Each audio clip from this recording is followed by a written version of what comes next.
आज हम लोग श्रीमद् भगवत गीता के द्वितीय अध्याय के 42वें श्लोक से प्रारंभ करने जा रहे हैं।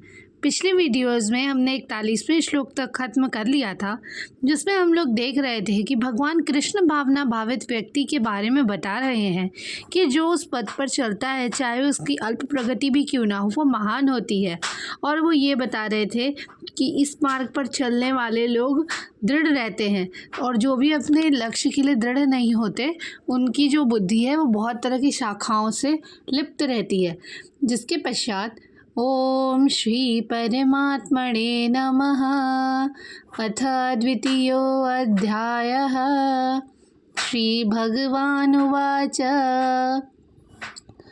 यामिमां पुष्पितां वाचं प्रवदन्त्यविपश्चितः वेदवादरतः पार्थ नान्यदस्तीति वादिनः कामात्मानः स्वर्गपरा जन्मकर्मफलप्रदां क्रियाविशेषबहुलां भोगैश्वर्यगतिं प्रति। अल्पज्ञानी मनुष्य वेदों के उन अलंकारिक शब्दों के प्रति अत्यधिक आसक्त रहते हैं जो स्वर्ग की प्राप्ति, अच्छे जन्म, शक्ति इत्यादि के लिए विविध सकाम करने की संस्तुति करते हैं।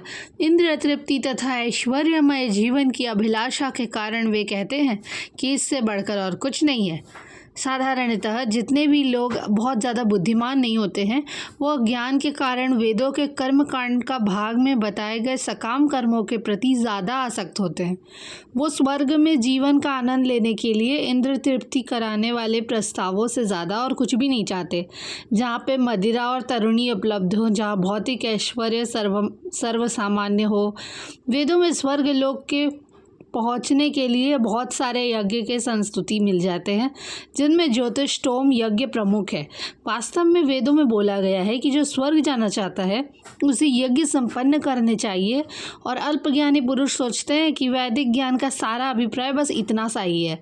ऐसे लोग के लिए कृष्ण भावनाव्रत में दृढ़ कर्म में स्थित हो पाना बहुत मुश्किल है। जिस तरह मूर्ख लोग विषैले वृक्षों के फूलों के प्रति बिना यह जाने कि इस आकर्षण का फल क्या होगा आसक्त रहते हैं, उसी तरह ज्ञानी व्यक्ति स्वर्गिक ऐश्वर्य तथा तज्जनित इंद्रिय भोग के प्रति आकृष्ट रहते हैं। वेदों में कर्मकांड भाग में बोला गया है, अपाम सोममृता अभूम तथा अक्षय्यम वै चातुर्मास्य याजिनः सुकृतम भवति। दूसरे शब्दों में, जो लोग चातुर्मास तप करते हैं वे अमर तथा सदा सुखी रहने के लिए सोम रस पीने के अधिकारी हो जाते हैं।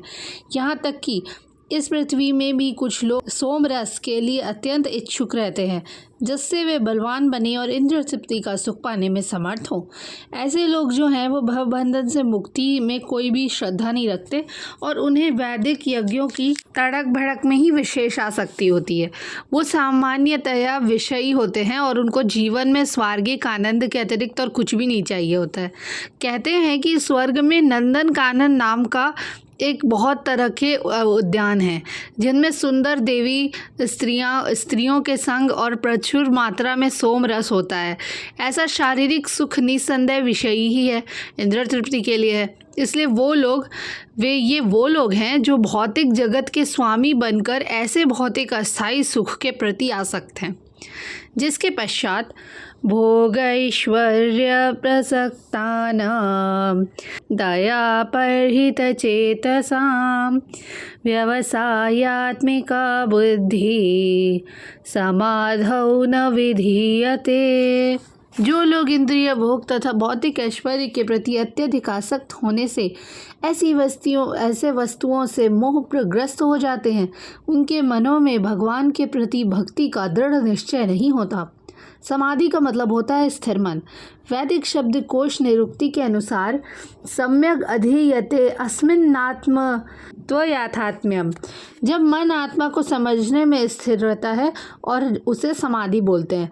जो लोग इंद्रिय भोग में रुचि रखते हैं या फिर जो ऐसी क्षणिक वस्तुओं से मोहग्रस्त होते हैं, उनके लिए समाधि कभी हो ही नहीं सकती। माया के चक्कर में पड़कर वो न्यूनाधिक पतन को प्राप्त करते हैं। धन्यवाद। आज के लिए बस इतना ही। हम लोग आगे के श्लोक अगली वीडियो में करेंगे। तब तक के लिए जय श्री राधे कृष्ण।